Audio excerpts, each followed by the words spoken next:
Hello hi नमस्कार मु आशा करछि आपण माने समस्ते भले थिबे आ मु मध्ये बहुत भले अछि। आज आमे जाउछु माँ हिंगुळांको मंदिर। छे बे आमे रास्ता रे अछु देखंतु आम सार गाड़ी चलाउचंती आमे बे जाउछु माँ को पाखकु गोटे मानसिक करबा पई। एबे आमे देखंतु माँ को पीठरे पहुँची गलु। एबे किछि भोग सामग्री किनिबु। एबे आमे देखंतु माँ को पाखरे दीप जालिलु।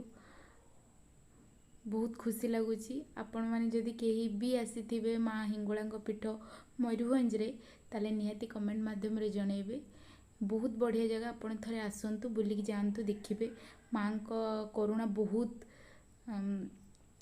एबे आमे माँ को पाखरे दीप जालिलु। चलंतु जिबा मंदिर भितरकु। देखंतु सार हमर भोग डाला धरी चलचंदी मंदिर को।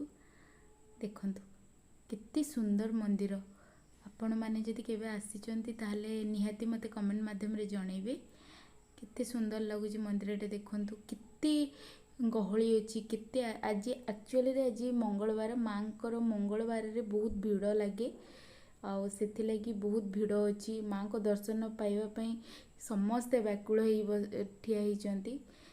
केते समय पर मो माँ को दर्शन पाइली आमे भोग नहीं आसिलु। जानिथिबे तो पूजा सरला परे भोकटा केमथि लागे तो सेति लागि आमे दहीबरा खाइलु। देन गुपचुप जानथिबे झियो मानक फेवरेट आइसक्रीम खाई सारलु।